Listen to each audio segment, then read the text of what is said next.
Hello and welcome to our webinar on Early Years Stronger Practice Hubs. Following yesterday's sad announcement about the death of Her Majesty Queen Elizabeth II, on behalf of the National Children's Bureau, we want to share our sorrow and extend our condolences to the royal family and to all who mourn at this time. This is a momentous time as we mourn the loss of a gracious Queen who gave a lifetime of service to our country. So as a mark of respect, we'd now like to have a minute's silence to reflect on her life. So I'm going to mute us, myself, and turn my camera off for a minute while we just have a moment to reflect on the Queen's life.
Thank you all for joining me in that minute's silence. So, although we are in mourning, we've made the decision to continue with today's webinar due to the importance of the topic and, of course, the timeframes of the programme. The Department for Education have agreed that proceeding with the webinar is in line with guidance and protocol, albeit without their attendance, which again is according to protocol. So our colleagues from the DFE do send their apologies for today. We'll be playing the recording of Sophie's presentation from the last webinar so that you've got the full experience of the DFE presentation as well. And any questions that are raised that require response from DFE will be taken away and answered via our frequently asked questions document, which I'll tell you a lot more about later on as well.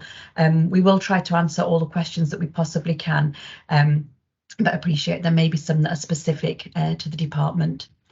It's also worth me just mentioning briefly that in respect, NCB is suspending all social media, which will be likely until next Tuesday at the least, but we'll be sending out email updates to our stakeholders and continuing our work as normal. So to move on with our agenda for today. So again, welcome on behalf of the National Children's Bureau to our webinar on Early Years Stronger Practice Hubs. And thank you for taking your time out of your busy days to join us today. I'm Jill Holden. I'm the programme lead in the Early Childhood Unit at National Children's Bureau. And we're delighted that NCB have been appointed as the delivery partner for the Stronger Practice Hubs. And I have the honour of leading this on behalf of NCB. I'll say a little bit more about me and my role in a moment, but first I'd like to take a moment to introduce my colleagues who are here to support the session today. And I can see both Sarah and Octavia have just managed to turn your cameras on. Thank you for that. So would you like to unmute? So Sarah, would you like to unmute first and just introduce yourself, please? Yes, of course, Jill, thank you. Morning, everyone. I'm Sarah Tillotson. I work for the Education Endowment Foundation, and my role at the EF is to lead our work on early years. EF has been appointed as evidence partner for Stronger Practice Hubs, which we're really excited about. And today I'm going to share a bit about some of the things that we've got planned. Thanks, Jill. Perfect. Thanks so much, Sarah. And Octavia, can I hand over to you to unmic and introduce yourself as well, please? Yeah, thanks, Jill. Morning, everyone. I'm Octavia Holland. I'm Deputy Director for Early Years and Education at the National Children's Bureau. Really pleased to be here this morning and great to see that we've got a fantastic turnout. So looking forward to talking about this really exciting programme this morning. Thanks, Jill. Wonderful, thanks Octavia. And as I say, Sophie Todd from Department for Education will be, we've got her recording when we come to that part in a moment. And also behind the scenes we have Tarek and Sarah, both from National Children's Bureau, who are really busy doing all the behind the scenes tech stuff for us today as well. So before we go on any further, I'd just like to cover a few technical and housekeeping points. So we're delighted that so many of you are attending the session today. So to ensure that the techie stuff runs smoothly and maximising bandwidth capacity. So I say that like I know about the techie stuff, that's just what I've been told. We've set functions to only allow cameras and microphones for those of us who are actually presenting. So that doesn't mean that we're not keen to hear from you, and your questions are absolutely vital to us to help us to continue to shape the delivery of the programme, and more importantly, so that you have a really deep understanding of how the hub processes will work, particularly the recruitment process to support you with applications. So please do post questions throughout the whole of the webinar this morning by going to the Q&A tab at the bottom. There's two little at the top. Don't know my top from bottom. There's two little speech bubbles at the top and it says Q&A. If you hit that tab, it'll open up for you. If any reason you can't access that, or you have questions after the session, or if indeed you are watching the recording of this session, please do email any questions into us at our dedicated email address, which you can see on the screen there now, sph@ncb.org.uk. So our colleagues behind the scene will be working on collating the questions as they come in. What we're hoping we can do is group similar questions together into themes. If we're anything like the previous webinar, we had so many questions and we knew we wouldn't get through them all. But what we will do is like I say, group them together. So we've got some themes of questions there, which will hopefully enable us to get through more questions. We will, however, answer all of the questions after the webinar. We will be extending our FAQ document with any new questions that have been raised. So if you have any questions that are very specific to you individually, then please do email them to us and we'll respond to you via email.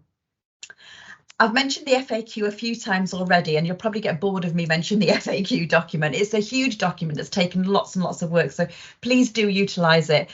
We hope they've anticipated many of the questions that you might ask. We've also got a bundle of questions that came in following our local authority webinar, and a huge bundle of questions that came in following the first of our sector webinars that happened in August, and we know there'll be more today. So we've allowed a good chunk of time on the agenda for questions, and we'll add any questions raised today to that FAQ. It's available on the NCB and the Foundation Years website. And also, if we run out of time today, we will add them there along with any that are coming over the following weeks. We know that timing of the session is challenging, with it being over a period when many have been on holiday, many of you are just starting straight back at the beginning of the new academic term, and we'll talk a little bit more about timescales at the moment.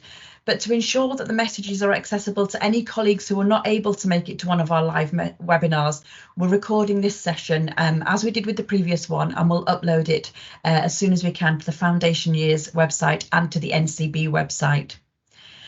There is also, as I said, ongoing opportunity to ask questions of both us at the National Children's Bureau, of our colleagues at the Department for Education, or our colleagues at the Education Endowment Foundation through that throughout the application window, and you can do that through our dedicated mailbox, as I mentioned. So here's our agenda for the day. We've packed quite a lot of content in, but also, like I say, wanted to make sure that we'd left enough time for question answers at the end. OK, so I mentioned that due to protocol, our colleagues from the Department for Education aren't able to join us today. So to cover more detail about the DFEs recovery programme in general and how stronger practice hubs fit into that, we're going to play the recording from Sophie Todd from our Department for Education from the last webinar that took place earlier in August. And again, if you have any questions during the presentation, please pop them in the Q&A function and we'll collate these and answer them a bit later on the session. All of the questions, the way it works is you'll post your question, you won't necessarily see them because they'll be collated behind the scene, and then we will publish some of the questions so you can see them, but we'll publish them and we'll ask the questions when we get to that point of question asking. Thank you, Jill. So yeah, like I said, I'm Department for Education's delivery lead on the programme, and I just wanted to give you a little bit more information about DFE's role. So we have created and funded this programme, and we've appointed EEF and NCB to work alongside us and yourselves, the early years sector, to deliver this on a national scale.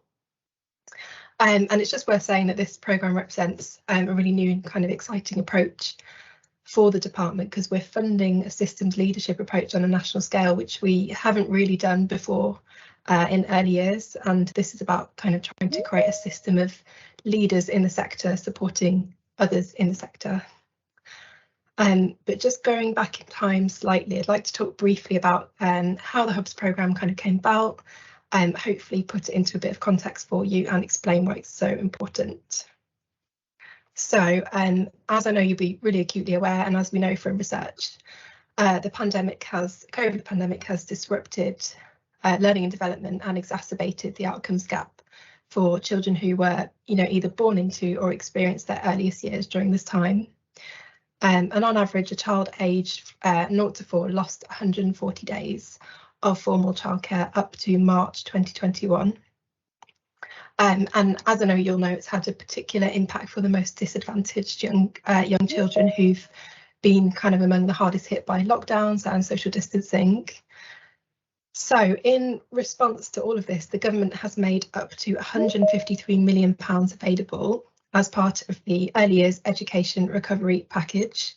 And the aim of this package is to invest in a really wide range of programmes to help address that lost learning, to improve training for practitioners, and help build a stronger and kind of more expert workforce. And just to say, this 153 million comes on top of additional funding that's been announced for 2 existing programmes, which are the Nuffield Early Language Programme, which has received 17 million, and the Professional Development Programme, which has received 10 million. So that brings the total investment in early years recovery to up to £180 million. So what does the recovery package involve? Well, I'll just run you through briefly. So firstly, it's an expansion of the Professional Development Programme, which supports early years staff to work with disadvantaged children. Secondly, we're reviewing and reforming the Level 3 qualification to make sure it's more evidence-based. Thirdly, we're expanding SENCO training to help more staff in both kind of group-based settings and childminders to get an accredited Level 3 SENCO qualification. Fourthly, we're expanding the number of places for initial early years teacher training with the aim of increasing the number of qualified graduates to the sector. Fifthly, we're providing training for early years practitioners to support parents with home learning, which we know is one of the biggest drivers of early outcomes. And then finally, we are funding a stronger practice programme, which I'll talk about briefly. So the aim of this strand is to improve training for practitioners, which we know is really important for driving up quality in settings. And this strand is made up of 3 separate but complementary programmes, including the hubs. So firstly, we are introducing a new online child development training with the aim of kind of upskilling practitioners, improving knowledge of child development. This is going to be hosted on the existing Help for Early Years Providers platform. It's going to be universally accessible to everyone, and it's going to be launching this autumn. Secondly, the Experts and Mentors programme, which you may well be familiar with, you may even be involved with it. This enables practitioners to access mentoring support to help strengthen children's learning and development, and also allow settings to access kind of bespoke leadership support. And this programme is targeted at settings who are most in need, and the national rollout for this is September. And then finally, stronger practice hubs. So as you know, our aim here is to create a new network of hubs, sharing good practice and offering evidence-based professional development. And Jill's going to cover this in much more detail in a moment. And just to say that these 3 programmes that are part of the stronger practice strand are separate, but they will work together. So for example, we expect that the hubs will receive referrals from their local experts and mentors where a setting might need more support. And hubs might also approach experts and mentors in their area for their expertise. So if any of you are currently involved in experts and mentors, or you think you will be, just to say that this doesn't prevent you from applying to become a hub, as long as you meet the hub eligibility criteria. And I also wanted to touch briefly on the early years foundation stage reforms. So this recovery programme that I've outlined is designed to build on and support the reforms to the EYFS, which, as you know, were introduced in September 2021. And the aim of these reforms is to strengthen the early years curriculum, bring like a clear approach to assessment, reduce unnecessary paperwork and give you more time with children, with the overall aim of improving child outcomes at age 5. And just to say, last month in July, DFE also announced that we're going to be publishing a slimmed down childminder specific version of the EYFS framework. And that kind of comes as part of the wider package of childcare support, which also includes boosting the number of childminders and driving take-up of childcare offers.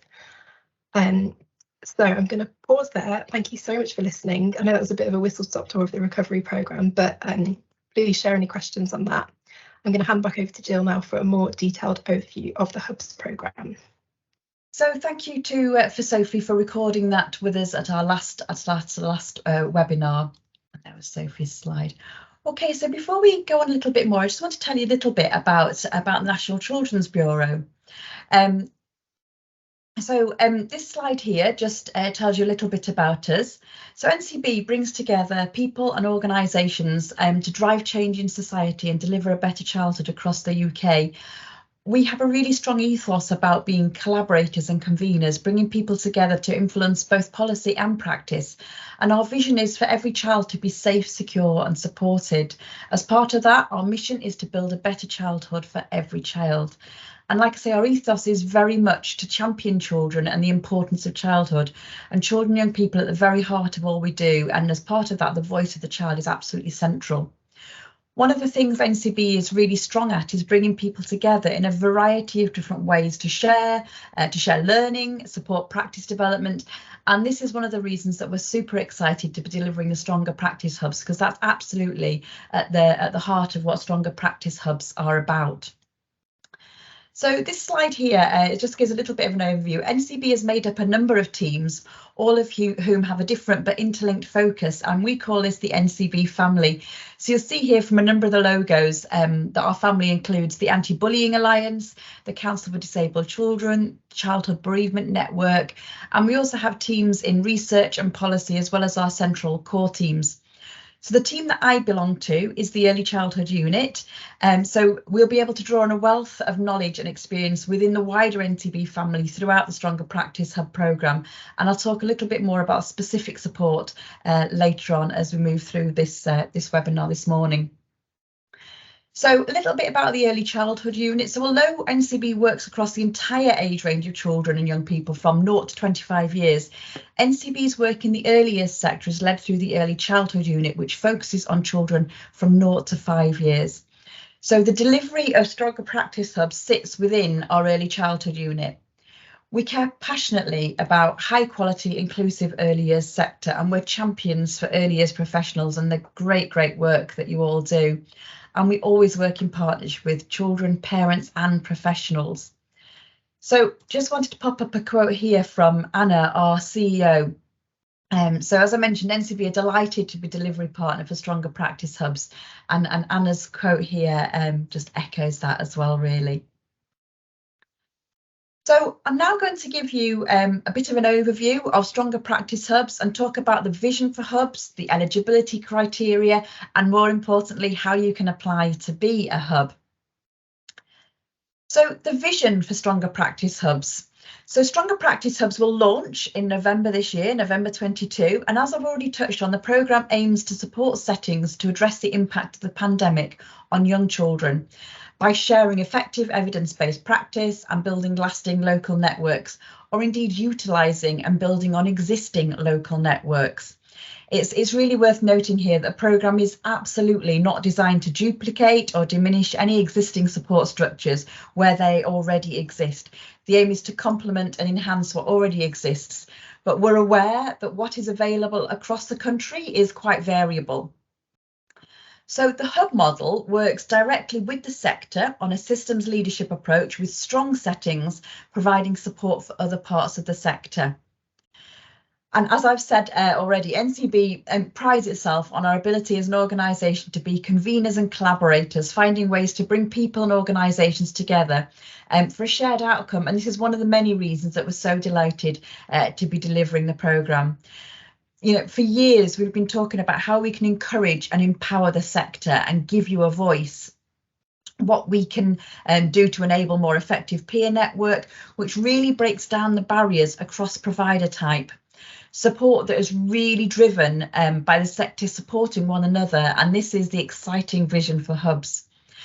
As I've mentioned, as delivery partner, we as NCB will be leading the relationships with the new hubs, and that's including providing support, oversight, quality assurance, as well as running the selection process, which began on Monday, the 15th of August, when we launched the application process. I will talk about that a little bit more in detail.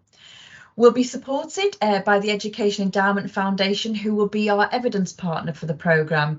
And EEF will support the Stronger Practice Hubs by providing accessible information, and particularly about the evidence around early years pedagogy and the processes that support practice change.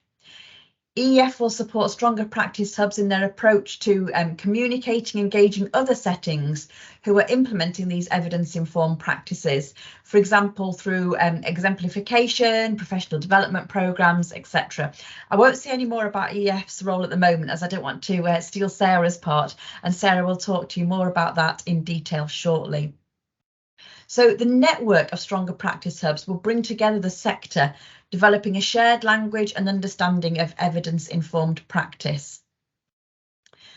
So this next slide here just talks a little bit more about the role of Stronger Practice Hubs. So each Stronger Practice Hub will support settings to adopt well-evidenced practice improvements. So there are predominantly 4 ways we anticipate this will be developed. So firstly, through, Firstly, through establishing local networks to share knowledge and effective practice. In the first year of delivery, it's envisioned that Stronger Practice Hubs will build on or strengthen a network of providers within their local authority or potentially neighbouring authorities, where depending on local geography. Then in the second year of delivery, this network will expand to include providers in a much wider area within the region. So networks were made up of group-based settings, including PVI and maintained sectors, and childminders and other local organisations such as charities, charitable organisations, local authorities, or others who provide early years support. Stronger Practice Hubs will lead the network, ensuring equality of access and support for all provider types and fostering supportive relationships within the networks, creating a sustainable legacy through that network. So as part of that, Stronger Practice Hubs will work proactively, encouraging settings, particularly with disadvantaged areas and settings requiring support to develop their practice and to engage in the network. We envisage that networks will be mainly virtual, although with a small amount of face-to-face work, which may be required for settings in need of a higher level of support. And NCB will help Stronger Practice Hubs to build these local networks. So my second bullet point there on the screen is proactively sharing information and advice on evidence-informed approaches. For example, that might be through newsletters, blogs, events, network webinars and social media. So the Stronger Practice Hubs will become a real local resource, upskilling the sector through dissemination of information, tools, materials, etc. to their network, as well as more broadly to the sector. The hubs will recognise both the strengths of their whole network and will work with providers in their network to develop resources that exemplify the journey of using evidence to inform decisions and practice that support the development of children, particularly those experiencing poverty. Information and advice resources will be constructed to support locally recognised need, but these will be made more widely available through to the whole sector through NCB. So Stronger Practice Hubs will develop a great number of web-based resources. Then bullet point 3 here, acting as a point of contact for bespoke advice and signposting or referring to other funded support. So the stronger hubs will have a thorough understanding of the wider DFE early years recovery programme and the stronger practice programme in particular, and that's what Sophie was just overviewing for us there moments ago. So the hubs will be able to signpost practitioners to other elements of support, such as the online child development training. And we really see the hubs as bringing all of these, almost like a hub and spoke, if you like, bringing all of the stronger practice recovery programme together. So we'll be able to, they'll be able to receive referrals from experts and mentors, and will be knowledgeable how to refer settings to other strands of the recovery programme as well. Then, of course, the Education Endowment Foundation will work with each Stronger Practice Hub to identify high-quality programmes with evidence of improving child outcomes. And again, Sarah will talk about that a little bit more in the moment. But Stronger Practice Hubs will be able to fund and make these available to settings in their area. Stronger Practice Hubs will be knowledgeable about the high quality support that's available in a local area, for example, through a local authority, and will also be able to signpost settings to that. So we really want this to work in dovetailing where there are areas that local authorities already have some really great programmes. There's some great opportunities there for us to be able to dovetail these again together. So the hubs will act as a point of contact for bespoke advice, which can be through an advice line or a monitored email address as well. And advice given by the hubs will be informed by evidence and support other settings in developing their understanding of how robust evidence can inform decisions around their practice and improve outcomes for disadvantaged children. So this strong evidence base, specifically for early years, is something I know the sector has wanted to develop for a long time. I find it really exciting that this is an opportunity that the hubs are going to be able to provide. It will enable much more equity with the evidence base that's available for older school-age children. So really exciting opportunity. Settings who receive support from Hub will be asked to provide feedback on how useful they found the support and the extent to which their knowledge and confidence has grown as a result of those interactions with the hubs. So that will form part of our quality assurance of the hubs and that continual reflective cycle of making sure that what we're doing is we're getting it right and making most of the opportunity. Stronger Practice Hubs will have a single point of contact within NCB who they can turn to for support, particularly if they have any queries that have been raised by settings, etc. So then the fourth bullet point that we have up here is working with the Education Endowment Foundation to select evidence-based programmes which they'll be able to fund and make available to settings. So as I've said, Stronger Practice Hubs will have funding that's available for them to offer activities to early years providers within their region and their local area that aim to support take-up of evidence-informed practices. One part of the Stronger Practice Hub's bespoke offer will be to select programmes and promote professional development programmes for their area. So the Education Endowment Foundation will provide a curated menu of programmes for Stronger Practice Hubs to select and make available regionally, whilst offering hubs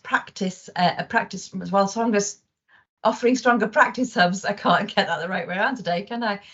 Guidance as to how they can also identify other evidence-informed programmes that they could include in their offer.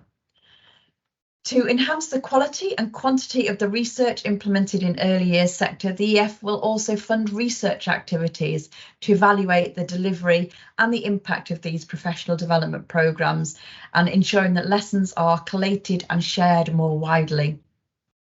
So, like I say, this evidence base I think is groundbreaking and really exciting to be part of. So this, if I can get it to click on, this next slide here is just a little bit of a visual. I've given you loads of information. You probably feel like I've gone to you very quickly there with lots of information about the hub deliverables in a very short amount of time. So we know that can be challenging to take all that information. And so to help you visualise it, we've anticipated how the reach of the hubs will be delivered in this chart here. So the diagram gives you a basic overview of what we anticipate hubs will deliver and to who they'll deliver it and how they're going to be delivering that over the 2-year programme. So you can see from the circles that as the reach of the hubs gets wider, from local or neighbouring areas to a regional area, the delivery methods of support becomes more generic through virtual networks and production of resources to share good practice, such as web-based resources and newsletters. It's also really important that I add here that each hub will be different. So once hubs are recruited, we'll be meeting with them. We, NCB, will be meeting with each hub individually to scope out the work they'll be doing, and we'll be able to support this on an ongoing basis. We'll have regular review meetings with the hubs to check that deliverables are on target and make sure that we're not overburdening hubs, etc. So a really joint piece of working there as well. As I've said, there is a huge amount to take in today, so please remember that all the information that I've given you today is also available on the NCB website as part of our application pack. And again, this recording will be available to watch back if you want to. So the eligibility criteria to become a hub. So each hub will be led by a group-based setting, so a setting that has a group registration with Ofsted. The department's ambition is for hubs to be distributed evenly across England, with 2 hubs in each of the 9 government office regions. Hubs will represent both the maintained and the private, voluntary and independent sectors, including childminders, and will be funded for 2 years until late 2024. There are 3 main eligibility criteria to becoming a stronger practice hub. You can see those up here. So a group-based early years setting, and that can include school-based, so it could be a local authority maintained or schools belonging to a multi-academy trust, or it could be a private, voluntary or independent PVI. This includes Ofsted registered daycare, which is part of a children's centre or family hubs. The settings must be currently rated good or outstanding by Ofsted, and they must provide early education places for pre-reception aged children. So we have a 4th eligibility criteria as well, and this is a reflection on the fact that the programme will be mainly targeted at settings and children most in need due to COVID-19, with a focus on supporting children from socio-economically disadvantaged backgrounds. Therefore, we'll prefer stronger practice hubs to be located in an area of deprivation. However, we'll be considering applications and settings that can demonstrate extended experience of working with socio-economically disadvantaged children.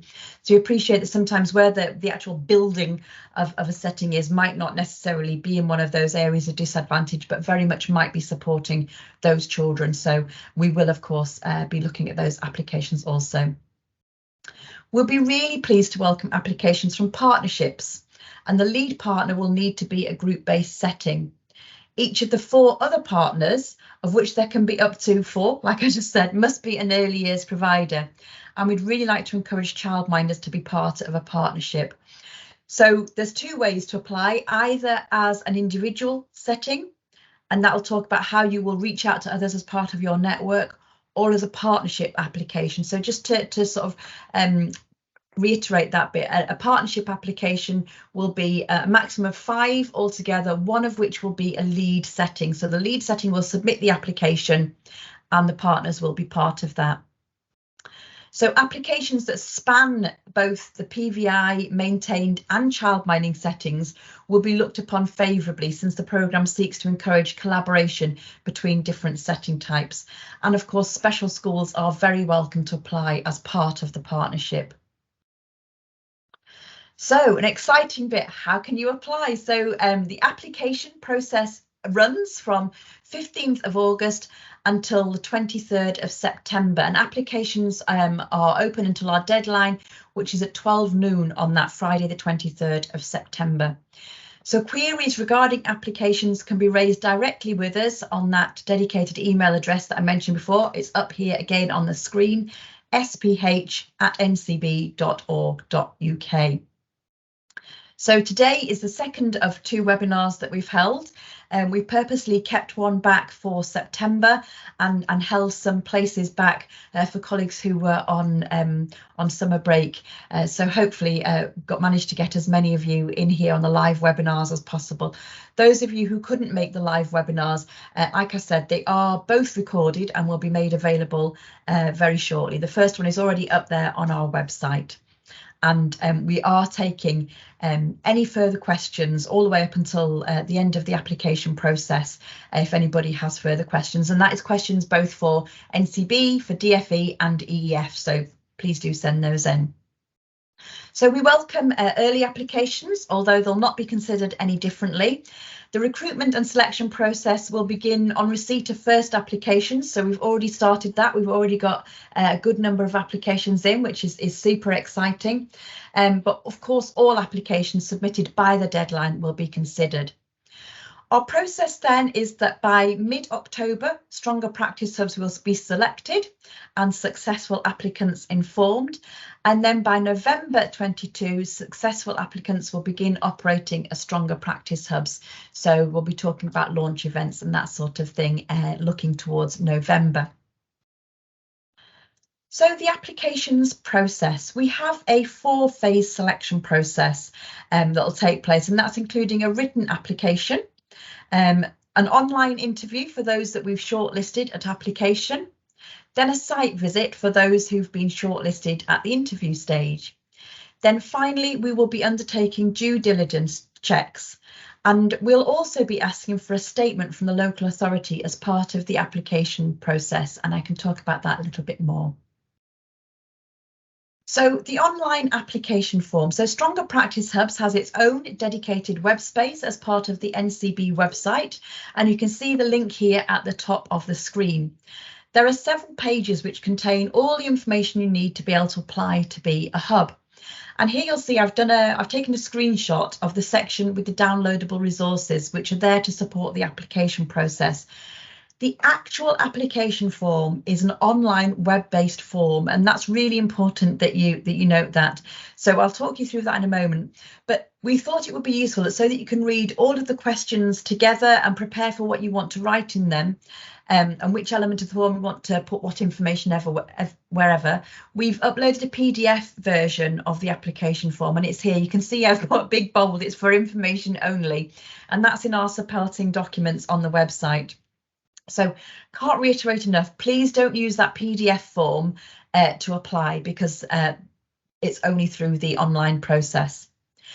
So we've then included a number of other documents that we thought you'd find useful when applying. These include a vision paper, which gives an overview of the full programme. It includes a scoring matrix, so we believe it's vitally important for us to be open and transparent with how we'll be scoring applications. So this section details what we're looking for in each of the sections on the application form. So please do read that alongside the application form. And then, of course, our FAQ, our frequently asked questions document, which I keep talking about. I think we put so much work into it. I'm really keen that it gets a good reading out there. So the FAQ will be updated on a regular basis. So, for example, we updated it after the local authority webinar, and we've updated it after the first sector webinar. So please do check that you're using the most current up-to-date version. So you can tell that by looking, sorry, I've not moved on to the next slide there, this is a bit of a screenshot from the bottom of the front page. So on the bottom of the front page there, you can see I've put it in big red. Please check the date below to check. So this is a screenshot of the first version, which just says version date. The next one says version 2 and the date there as well. So please do check that you are looking at the most up-to-date version.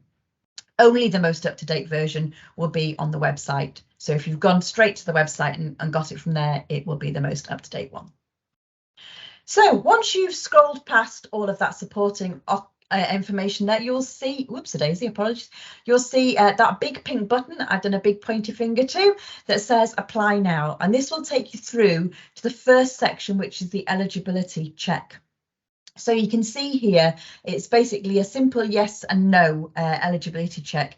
So any applicants who don't meet the initial eligibility criteria of those first 3, not the 4th one, I'll come on to that in a moment, will not be able to complete any further sections of the application process. You'll get an email back that says you've not met the criteria and could contact us if you want any further information. So then once you've completed that part, it takes you on to the next part and the full application, and you can use the buttons here. I've put a couple of arrows at the top there where it says page and the numbers there. You can use that to navigate back and forth in the application. So if you decide you want to put some more information somewhere, or you want to go back and review your answer, you can do that. There's also a link there, and you can see I've put the arrow that's pointing upwards there. It says resume a previously saved form, and before that, save my progress and resume later. So we thought sometimes we know how busy you all are. Sometimes it's not possible to do something all in one go. If you're a partnership application, you might want to go speak back to your partners about what you're putting in there. So please do tick that save and resume later. If you don't and you come out of it, you will lose your application, although I don't think it lets you come out without sort of putting up on the screen saying, hey, do you really want to go or do you want to save? So that's a way that you can save that and come back to it later. OK, so the selection criteria. So throughout the application process, settings must demonstrate that they're able to meet the selection criteria, all of which is based on the vision and aims for the programme. So again, if you've read all of those supporting documents, you will be on the right track. So I've listed the criteria on the slide here, but for the sake of time, I'm not going to read through them all. Like I said, all that information is available in the application pack and supporting documents on the NCB website. So support for hubs. Stronger Practice Hubs will receive grant funding from the Department for Education to deliver their objectives, and the grant funding includes funding for staffing costs. It's estimated, DFE estimates that up to 900k of grant funding will be made available to each hub over the 2-year delivery period, and that will be subject to delivery considerations. So as I said earlier, once we've set up the hubs, once you've been successfully recruited, we will be having a meeting to talk about what the key deliverables will be for your hub. And that will also then look at the amount of funding available there. So Stronger Practice Hubs will also be provided with training as well as ongoing support in their role as Stronger Practice Hubs. So training, NCB will provide training and support regarding the practicalities of Stronger Practice Hubs, as well as that quality assurance element, while support around fully understanding, using and disseminating evidence will be provided through the Education Endowment Foundation. And NCB will facilitate the bringing together of the Stronger Practice Hub leads for the purpose of peer-to-peer support as well. So really great all-round opportunity. Can you tell I'm just a little bit overexcited about it? So as part of our offer, NCB has also arranged for hubs to have access to specialist support for 2 areas that we felt hubs may need some additional support, and these are support around including and supporting childminders. So we there have some bespoke support available through PACey, and then support available around developing SEND practice, and we there have support available through the Council for Disabled Children. So a really amazing opportunity for us to develop evidence-based peer support from within the sector. An opportunity to showcase the amazing work that you do, which will also support raising the profile of the sector and the important role you have in educating and caring for our youngest children. It's a really wonderful opportunity for those settings who are selected as hubs, and I urge you to consider applying for this groundbreaking opportunity, which will create a legacy for the sector for years to come. So I'm personally quite excited to be leading the delivery of this programme on behalf of NCB, and looking forward to meeting and working with all the settings who are selected as hubs, and of course meeting more of you throughout that recruitment process. I'm sure you'll have loads and loads of questions that you want to ask us about the hubs, and we will get to our Q&A panel shortly. But before that, I'm really delighted to be able to welcome Sarah Tillotson from the Education Endowment Foundation. And I'm just going to stop sharing my slides now so that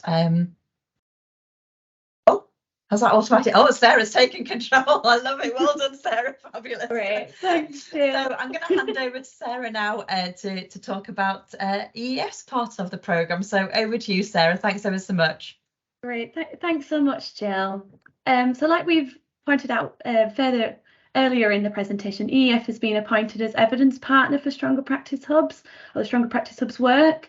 And to help explain our role in work with the hubs, I'll first share a bit of information about the work of the EEF in general, just in case anyone's not familiar with that. And that'll help me explain in more detail about the planned activities related to hubs. So who we are, EEF is a charity, and we focus on improving social mobility by trying to enhance the quality of education for children, particularly experiencing poverty. We operate with money gifted to us by the Department for Education in the form of an endowment. And this setup is really important, as it means, although we have money from government, we are actually independent from them, so that we have the freedom to interpret and share evidence without bias or agenda. And that our primary focus can be our social mobility mission, rather than requiring lots of fundraising activity similar to other kind of charities. Our recent re-endowment expanded our remit and capacity for work in the early years, and that includes the work related to Stronger Practice Hubs. And the reason why we're really excited about this development, the fact that we've got this extended remit and capacity in the early years, is because we believe that the early years is the best opportunity for reducing the impact of inequalities within a child's life. I'm sure lots of you already know this, but the image on the right is always really helpful to explain this, because the differences in development and attainment between children experiencing poverty and their more affluent peers start early, and that gap grows as children progress through school. And 4 months, or larger than 4 months difference at the end of reception, is quite big, but we think there's a realistic opportunity of closing that gap before children move through school. So we really firmly think the best opportunity for addressing inequalities is within the child's early years, and we think the hubs are a really important piece of work for supporting that mission. So there are 3 broad areas of activities that EEF implements, and all of these activities are rooted in research evidence. First, our kind of first activity is summarising research. This involves us implementing or commissioning other researchers to gather all of the high quality international evidence together on a topic, so for example early years, and then through rigorous approaches summarise what that evidence tells us. The second activity is that we fund the generation of new research. So we find providers of good ideas or interventions that align with the evidence base, or have some pre-existing evidence that they impact children's behaviour and outcomes. And then we provide these programmes for free or at low cost to early years settings and schools. And then we also appoint a researcher to study that delivery and then the impact of the programme on children. Then this research then feeds into that kind of wider knowledge about what works in education. We think this activity is particularly important for early years because there's been much less high quality research implemented that quantifies an impact on children's outcomes. And even less research has been implemented with different providers in the early years sector. Most has been implemented with teachers in the maintained sector. So the fact that we can invest in more evidence generation in the early years across the early years sector is really fantastic. The third activity we do is that we encourage the use of evidence, or at least evidence-informed approaches. And we do this by finding ways to act as a kind of bridge between academic research and educational professionals who are working directly with children. And I've kind of got 3 examples of how we do that.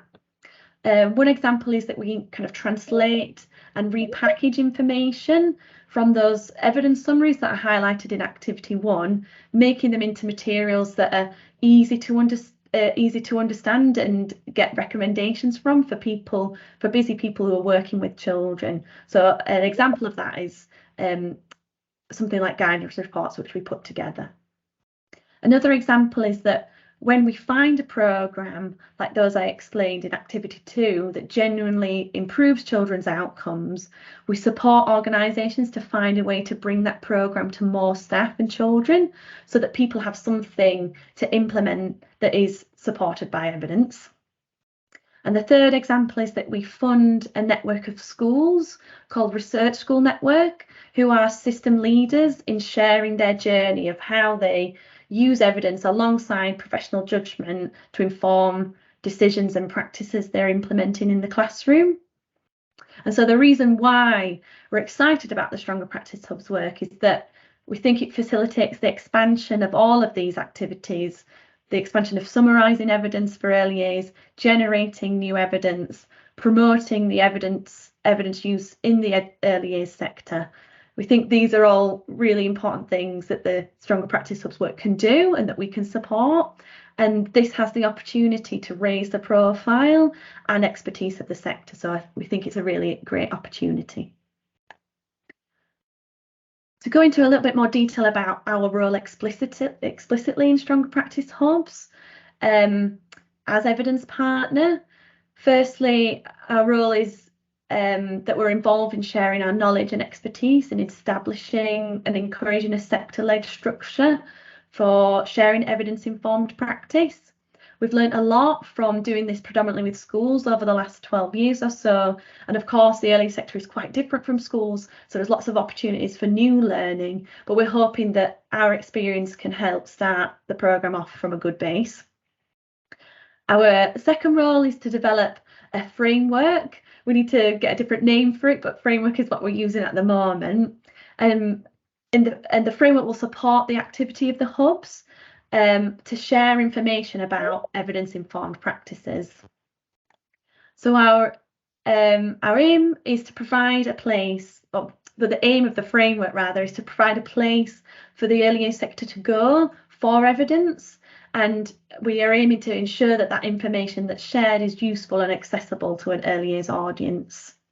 And this framework will be freely accessible to everyone. So it won't be just something that the hubs will have, it will be accessible for everyone, but it will kind of underlie the hubs work and have provide them with something to share during their engagement with their network. There's a particular benefit of this framework because I think it's going to help develop a shared language of the activities and practices that are implemented across the early years sector. So everyone, all the different types of providers in the sector can galvanise around the same language.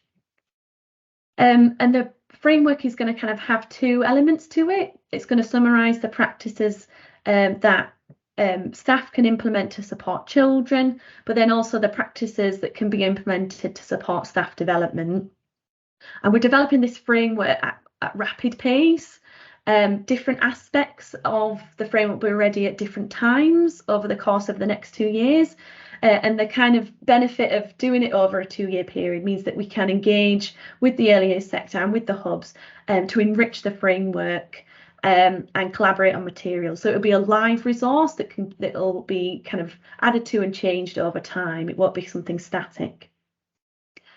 To give you a bit more detail on the framework and give you an idea of what it's going to look like, I've got to share a bit more information here on this slide. So coincidentally, we already had some work in the pipeline that was planned that we can use to support the development of the framework. We are currently updating our early years toolkit. The early years toolkit is one of those evidence summaries that I mentioned that summarises all of the international research on early years. And we're also implementing a systematic review of the characteristics of good implementation in education, so we can kind of draw on these resources in our development of the framework. But we're going to use that knowledge base, the evidence knowledge base, and combine it with knowledge of practice and summarise that in a new way that will help us enable us to draw out a list of practices and approaches that are used in early years and that we would recommend that people implement, or that we've interpreted from evidence we would recommend that people implement. And we've started developing this for the domain of communication and language, and there's an example on the slide here of that. So an approach that we would recommend is teaching and modelling vocabulary. And that is kind of underlined by practices from our knowledge of practice that of how you can implement this approach. So you can see the 7 practices there: imitating, naming, explaining, expanding, those kind of things. And then what we'll do is we'll try and exemplify these practices in different contexts of teaching and learning in the early years. So we'll exemplify what commenting looks like during, for example, adult directed teaching, during guided play, and during free play. Kind of once we've got some of the framework out there, we'll support the hubs with understanding it and disseminating that framework to early years settings. And then we'll work with the hubs and the wider network to build a resource library to help people understand these evidence-informed practices and help us refine the framework. And then this kind of exemplification will predominantly be through video exemplification, and we've started doing that now because we think that resource will be really easy for people to engage with and understand. The framework will, as I've mentioned already, will be refined and developed over time. We'll do more systematic searches and we'll provide more content in collaboration with hubs in the sector. The third activity that Jill's mentioned before already is that we're going to provide a curated menu of professional development programmes. We think this is a really important part of the Stronger Practice Hubs package, as it enables settings to have explicit support to adopt evidence-informed practices. We've started identifying some of the programmes through our funding rounds earlier this year, and we're going to have another funding round in the autumn. And then the list will be available for the first list will be available in kind of November, December time when the hubs launch, so they can select what programmes they would like to provide in their area. But we also want hubs to recommend programmes themselves to add to the list over the time of the hubs, so we'll be supporting that activity as well. An additional further activity is that EEF has committed its own money to the project, so we're going to complete evaluations of the programmes that are on that list to add to our knowledge about what works in education. So this is my final slide now, but to give you a bit more of an idea about the programmes that we might fund, there's kind of 3 categories that we kind of using to explain them that will be kind of delivered over the life of the hubs. There'll be established programmes, or what we're kind of calling established programmes. These will have the capacity to deliver to 50 or more settings at a time, and they will receive an efficacy trial. The second category is emerging programmes, who have about a capacity to deliver to 20 or more programmes at a time. And these will receive an independent pilot evaluation. To ensure that there's capacity for these programmes, or capacity and supply for these programmes to be provided to settings, we've started working on this ahead of the hubs being chosen and announced, and this will make sure that there is some programmes available for settings to take part in the coming academic year. Otherwise, if we'd have waited for the hubs to be announced and then worked with them to select programmes and then worked with the programmes to have capacity to take part in delivery and in a trial, we might have been kind of outside of the scope of the 2-year period of the hubs. But we've got this third category here as well, which we're kind of calling innovative or developing programmes, and they will have a smaller capacity to start with, maybe a capacity to deliver to 5 or 10 settings at a time. And these programmes where there might need to be an initiative developed from scratch to address a need in an area, or they might be programmes that align well with the evidence base but need some evaluative kind of checks on the feasibility and acceptability with settings before further support to scale up. And it's these types of programmes that we want hubs to kind of recommend, but we'll also do some looking for these programmes as part of our autumn funding round. So we've got a big broad menu of programmes to offer the hubs, and then the hubs to select from.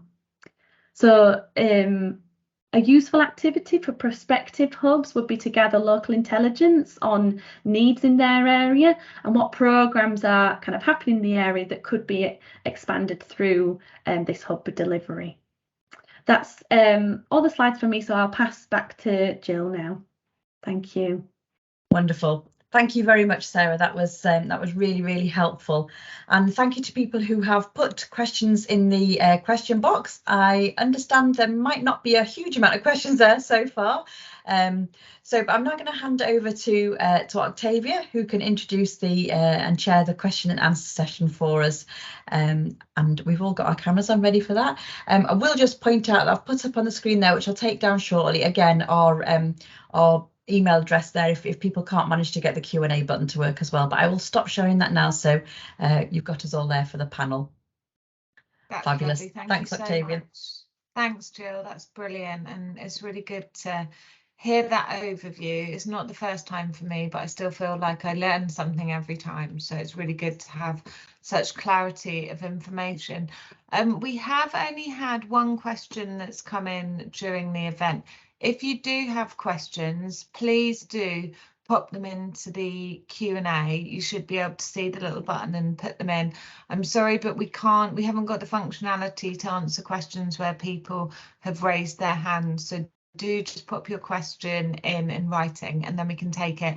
I think we're at the point now, because we've had several of these events and the team have worked so hard to clarify all the different things that have been coming through in the FAQ, that perhaps there are just fewer questions that are kind of arising. But as Jill said, you can either pop them in now, you can always email the inbox. The FAQ is really, really comprehensive, so I would definitely advise you to go and have a look at that if you haven't done already. But we'll just go to the question that we've had in, and we've got a few others that we know are kind of quite common things that people are thinking about and that they would like clarification on. So I'm just going to kind of work through some of those as well, in case they're things that you've either thought of or you might think of over the next week or two. Okay, so we have a question here that's come in during the event, which is, if a school in a partnership is graded RI requires improvement, can we still apply? So Jill, do you want to answer that one for us? Yeah, great. Thanks, Octavia. So this is a question that's come in a few times, and we've had different sort of combinations of this question, as in if the early years part has got good, but the school has got RI, or if the other way around. And the answer is unfortunately no. We need to have all of the settings who are part of the programme need to be rated good. And that's because the programme is about sharing exemplary practice, but it's also about that history of exemplary practice. So if there's been an RI somewhere along the way very recently, then unfortunately we're not going to be able to accept applications from those settings. Thanks, Jill. That's really, really helpful. Okay, and another question that's come up, I think, a few times is, so in terms of a nursery, as in a PVI rather than a nursery class within a school, do they need to be part of a bigger chain in order to apply to this process? Is that necessary, or can it be a standalone smaller nursery? And obviously this is a really, really important question. So Jill, again, do you want to give us an answer on that? Yeah, no problem. No, absolutely not. So an individual PVI can apply that's just a single preschool, private day nursery, whatever it might be, who is just a standalone setting. Absolutely welcome applications from them.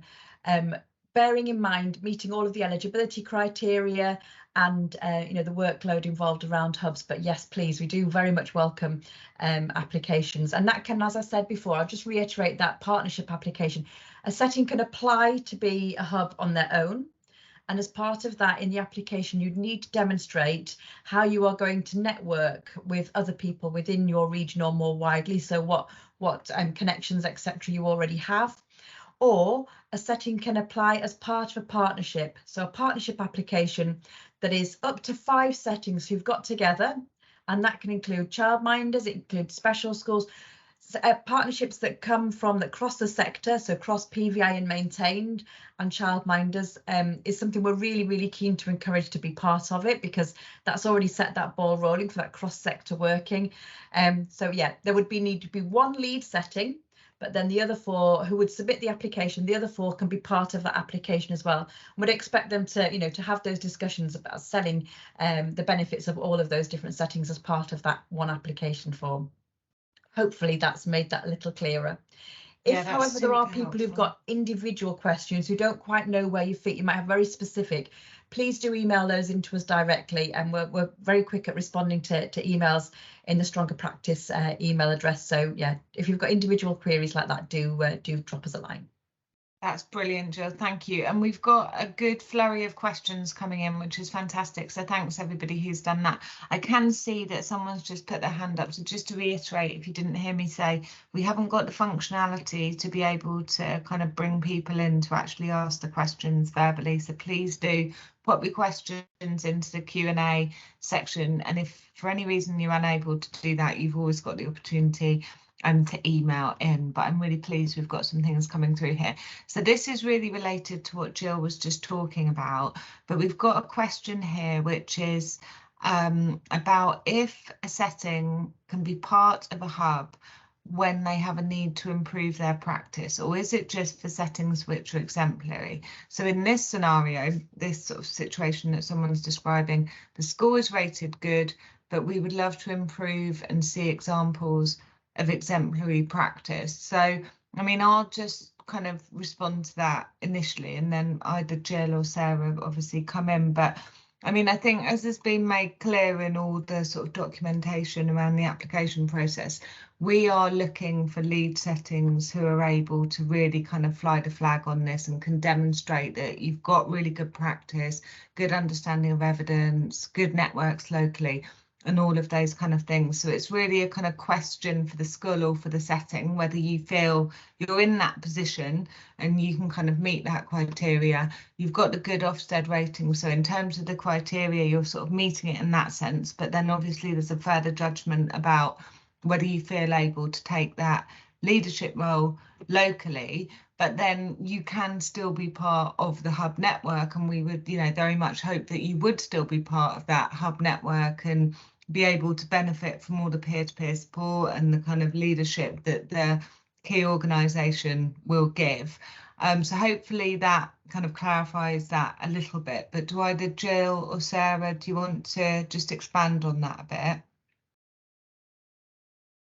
Yeah, I don't mind saying a little bit more, because I think something that's going to be really great about the networks that come out of the Stronger Practice Hub's work is that there'll be people who can articulate their journey with developing practice and using evidence to support practice. So I think particularly within a partnership application, everyone might not be outstanding and it's kind of good or above in terms of Ofsted's criteria. And it might be that some people have been are a more established setting than others within that partnership, but we want people who can really articulate their journey in improving their practice, and that's the bigger skill than that's a harder skill often sometimes, is to kind of articulate to others how they've developed their practice. So I think that's a key thing that we'll be looking for. That's really, really helpful, Sarah. And it's interesting as well, because I mean, some of what we'll be looking for is a really kind of insightful understanding of the setting's own development needs and their kind of, you know, vision for the future and so on. So yeah, it's a really great point. Jill, do you want to add anything?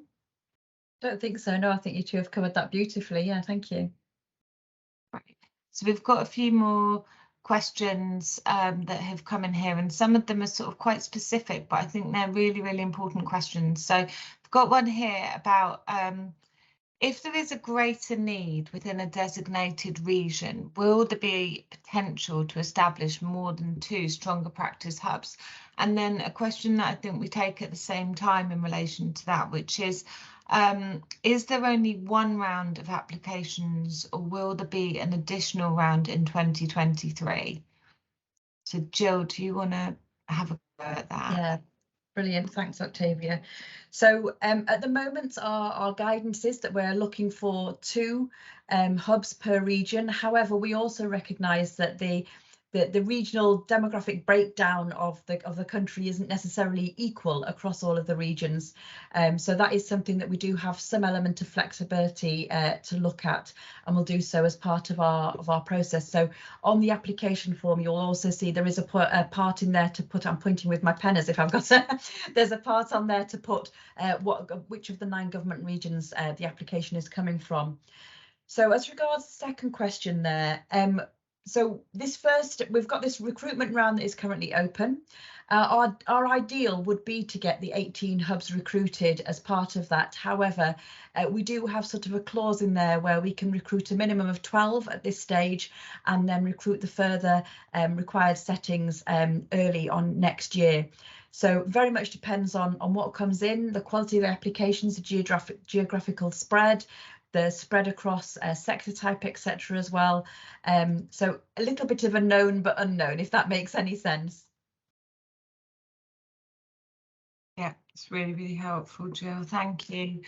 Okay, so I'll go straight on. There's one here which I think is a really interesting question, actually, which is how long do you hope to run the hubs? Why can't settings in more affluent areas become involved? And then something about we have less support in terms of children with needs, so we might be less likely to have children on an education and healthcare plan. So I think that's a really important question. And again, I'll just sort of give a bit of a high level reflection on it. And then it would be great to hear more from Jill and both Sarah in relation to the evidence on this one. So I think, I mean, overall, obviously, the evidence is really clear that the pandemic has had a particular impact on disadvantaged children, and the kind of gap that already existed has been exacerbated through the pandemic.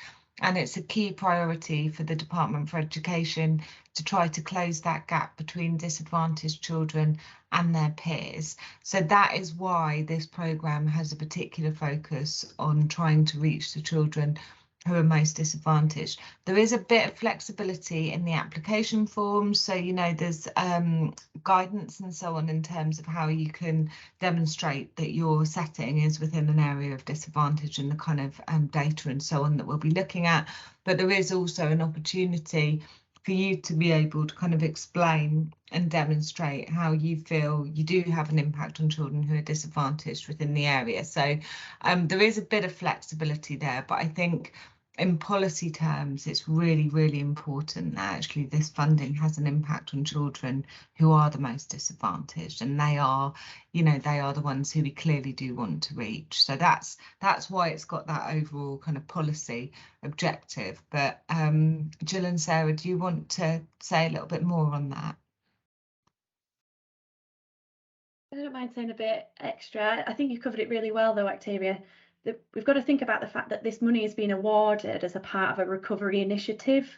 So the main thrust of how this money has come about from the DFE is because the money needs to be aimed at children or in areas where there's a high proportion of children who are experiencing disadvantage and are more likely to have been impacted by the pandemic. If you think about it, the 2-year-olds who are just about kind of starting settings this academic year, they were born in the pandemic. So it's a really key time over the next 3 years, 2 years of the life of the hubs, but kind of 3 academic years where it could have an impact to support those children who've just turned 2 to kind of be in the best place they can be at the end of reception or kind of in that reception year. So it's a really key time to make that difference. And we kind of don't want to run before we can walk here. Establishing 18 hubs in a short amount of time is a lot of work. And if we can make that initiative good, I think we could probably make an argument that there should be a broader legacy. But we've got to kind of do that first and do that for disadvantaged children. Yeah. Okay. Jill, anything from you on that? No, I don't think so. I think you've both covered that beautifully. Just the first part of your question there as well was about how long hubs will run. So as I mentioned, the funding is there until late 2024. So as Sarah just mentioned, it's 2 years, but into 3 academic years. And we will be working with each hub to look at what the legacy and sustainability of that information is, and the information and the evidence base will be there to be shared for years to come. And I think that's a really excellent legacy and resource to come out of this as well. Brilliant, thank you, Jill. Okay, we've got really great questions coming through. I'm really grateful to everyone who's posting these, because it's always helpful for us as well to just make sure that, you know, we've kind of thought of everything and you're supporting us to do that, so it's appreciated. So I've got one here which is about somebody just saying that they actually came to this session this morning because they're really keen that they're going to be able to learn from other settings and to learn from the Stronger Practice Hub. So they're not looking to actually be a Stronger Practice Hub, but are really keen to be able to benefit from that process.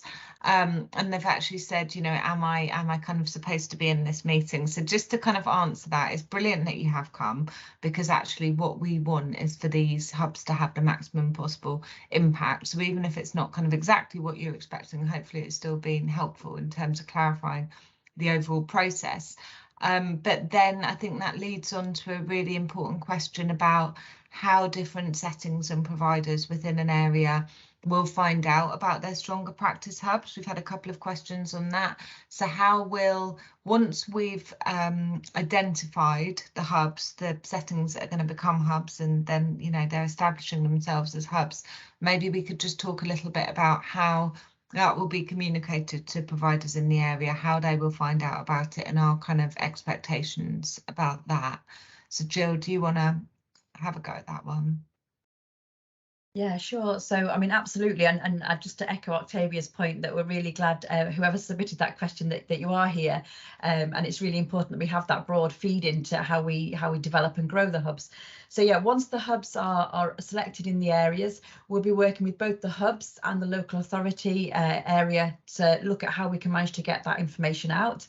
There'll also be news flashes and information on our website that says exactly where the hubs are. As I showed in that circular diagram that I had as well, in the first year of the hubs, they're looking at hubs mainly delivering around to their local area or neighbouring areas. We don't want to overload hubs in that first period, but it's really important also that we share any of the learning that comes out of this. I'm sure Sarah will dovetail on this in a moment as well. And so we'll be making sure that through that we are sharing all of the learning that comes out much more broadly via newsletters, via web pages, etc.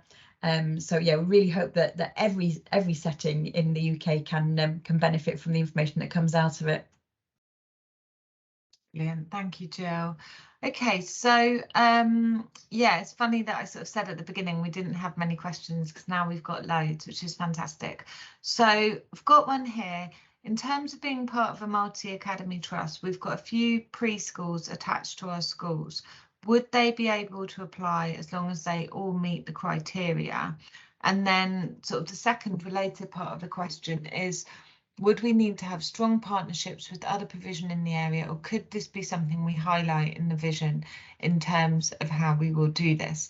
So I'll just sort of touch on the second part of that question. So in terms of the networks and the connections locally, I think in terms of the application process, it's going to be really important to us and to the DFE and to EEF that we're really confident about that setting, that lead setting being kind of embedded and having those networks and the means to kind of drive practice improvement locally. So that is an area of focus in terms of the application form. So I think obviously it's an individual question that settings need to be able to kind of reflect on and answer themselves, but because of sort of the importance of Stronger Practice Hubs being able to kind of hit the ground running and, you know, work quite quickly, we would be looking for that to be something that can be demonstrated strongly. So that would be my reflection on that part of the question. And then so the first part about having a few preschools attached to our schools, and as long as they meet the criteria, can they apply? I think the answer to that is absolutely yes, they could. But Jill, do you want to sort of expand on any of that a little bit? Yeah, thanks, Octavia. Yeah, I think you've hit the nail on the head there. Any setting who meets those eligibility criteria can, of course, apply to be one of our hubs. And we've got use that, as I said before, use that scoring matrix to look at how we are measuring and how we are selecting the hubs. That will really help you to look at what we're really looking for in an application form. We've been really clear and transparent with that. So yeah, if you use it alongside the scoring matrix, you'll see exactly what we're looking for. That's fantastic, thank you. Okay, so we've got one here. So how vital is it that the setting includes 0 to 3-year-olds? So if it's kind of nursery age, as in nursery class age and above only, then how does that affect eligibility to be a lead for the hub? Do you want to come in on that, Jill? Sorry.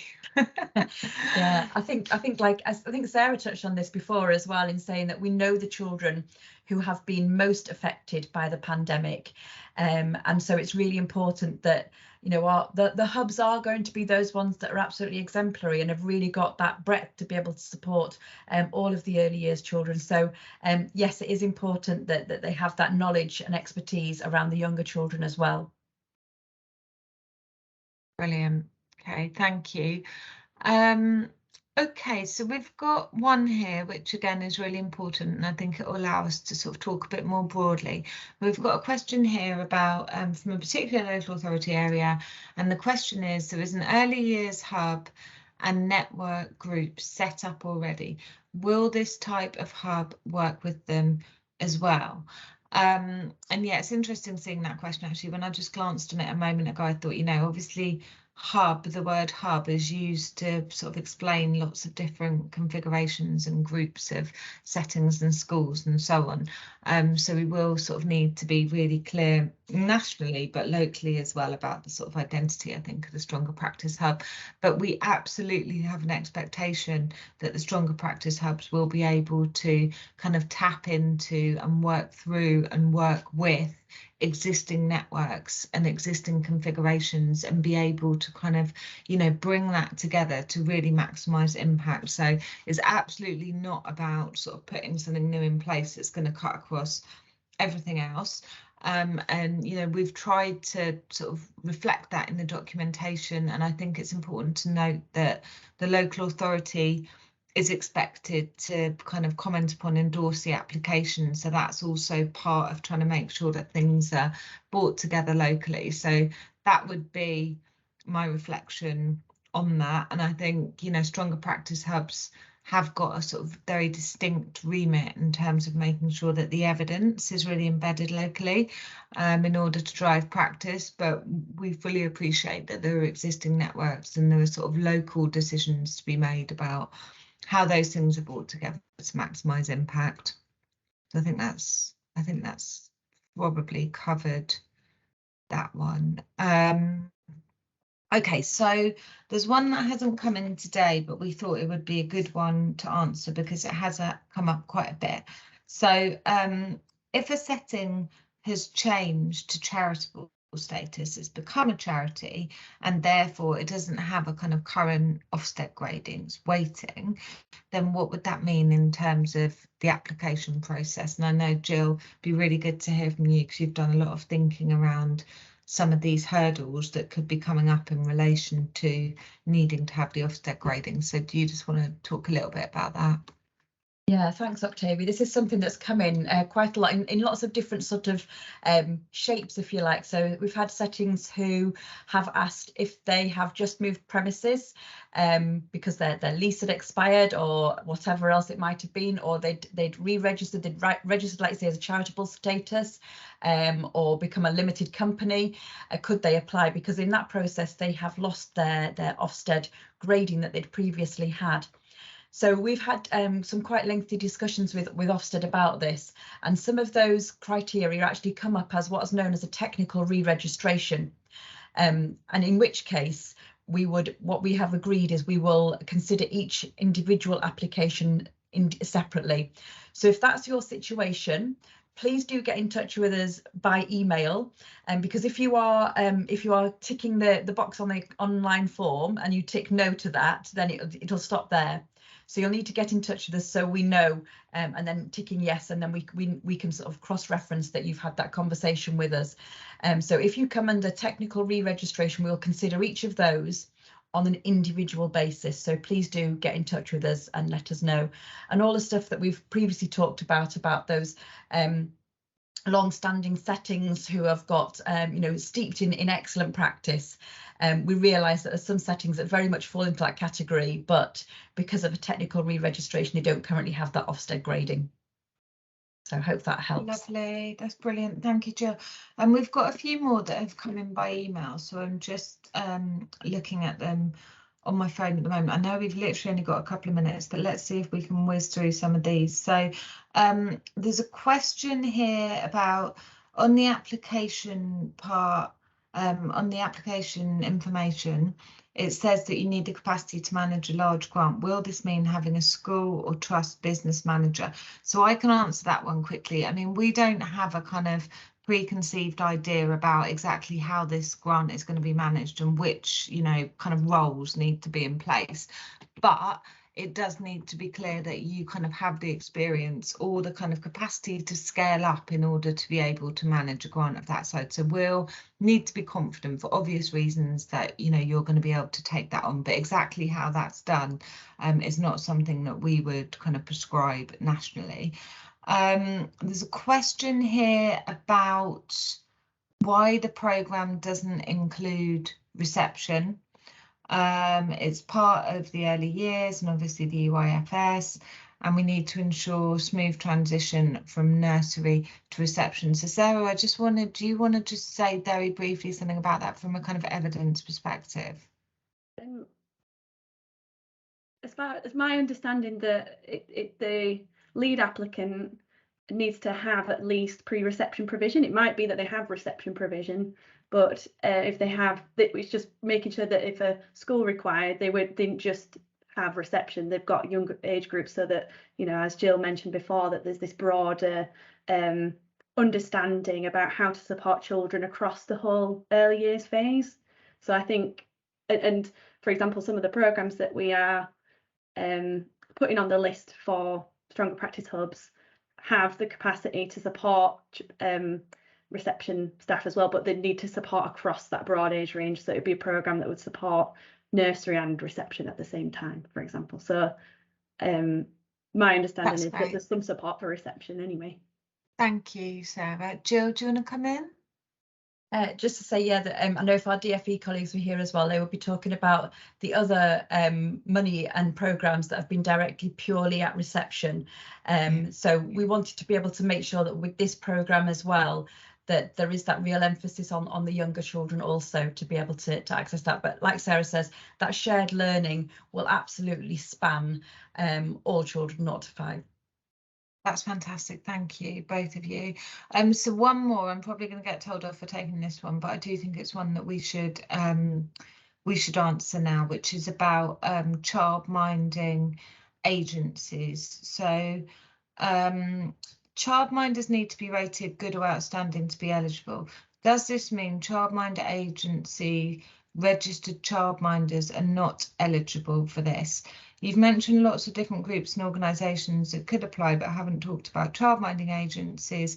So could we just say a little bit about eligibility in relation to childminder agencies? And I know this has come up quite a bit, and again, Jill and the team have thought about it a lot. So do you want to just take that one, Jill? That'd be brilliant. Yeah, of course. So yeah, absolutely. If a childminder wants to be part of a partnership application and they are registered with a childminding agency as opposed to registered with Ofsted, then we will absolutely need to consider that as well. So to my knowledge, most and the conversations I've had with colleagues in childminder agencies are that they also will look at how they support their childminders and how they rate the quality of their childminders as well. So that's something that we'd be having a conversation around to make sure that the childminder that was part of a partnership was working at that good practice level. That's fantastic. Thank you. OK, brilliant. I'm aware we've just run over by a couple of minutes, but they really were fantastic questions. Thank you so much, everyone. I think we've pretty much got through all of them. There's a couple which were to do with sort of technical things like where the application form's located and stuff like that, which we will definitely kind of deal with in terms of follow up afterwards. The FAQ, as we said at the beginning, we're updating that all the time. It's a really, really useful document. You can easily just go to the question that's most relevant to you. But thank you, that was really, really excellent. And I'll hand back over to Jill. One thing that I just thought, I know it didn't come in, we haven't asked it as a question here, but something that I've seen on my email this morning was a question about the local authority statement, and do you ask the local authority for the statement or do we? So I'll just sneak that in as a quickie. So once we will only be asking for statements from local authorities for settings that have progressed through to interview stage. What we didn't want to do was inundate local authorities with loads and loads of work for settings that hadn't made it through to interview stage. On the application form, you need to provide us with details of a named person in the local authority. So you need to speak to your local authority and say, who do you want me to put on the application form, so we can make sure we've got the most appropriate person in the local authority. But then we have a template that we will be sending out to local authorities and saying, can you fill this in for us? So hopefully that just adds a little bit more clarity on that there as well. Okay, so you can see on my screen here all the ways of keeping in touch with us. So as I mentioned earlier, as a mark of respect following the death of Her Majesty Queen Elizabeth II yesterday, we have actually stopped all of our NCB social media. So there won't be any tweets or things out on Facebook or Twitter at the moment. But those are the ways of getting in touch with us. Please do look at those. There's Foundation Years website and also the NCB website. So please do get in touch with us on those. So thank you all so much for attending today. I'd like to also thank Sophie for her recording. Thanks Sarah for your presentation and Octavia for sharing the questions and answers. And of course, a big thank you to Tariq and Sarah working hard behind the scenes there as well. But most of all, thank you to all of you for taking a time out to attend today. Realise it is an incredibly busy time of the year for everybody. Although I say that, I don't know when there is a quiet time of year at the moment. But no, it's really busy for you all out there. So thank you very much for taking time out. As anticipated, there are more questions out there that we haven't answered. Please do get those into us and we'll make sure we answer those. We've really, really valued your input today, and I really hope you found this useful as well, whether you're thinking of being a hub or not. We would be really grateful if you could complete a short online evaluation form for us, and there are a couple of ways you can do this. So on the screen there, you'll see a QR code. So if you have a mobile phone handy, you can just scan that straight off the screen. Hopefully it works. And that'll take you to an evaluation form. The evaluation form is in a Microsoft Forms form, too many words, form there, Jill, and just will take you a couple of minutes to be able to put that there as well. We really, really do value your input there. There is also an opportunity on there to be able to ask us more questions as well. And then I believe, and Tariq might be able to tell me if I'm wrong here, that hopefully Tariq has been able to post the link in the Q&A box so you can get it from there as well. We will also email you the link shortly, hopefully this afternoon or maybe on Monday. It's Friday now, isn't it? Yes. So please do take a couple of minutes to complete that evaluation form for us. So thank you once again for attending today. We hope you've found it useful.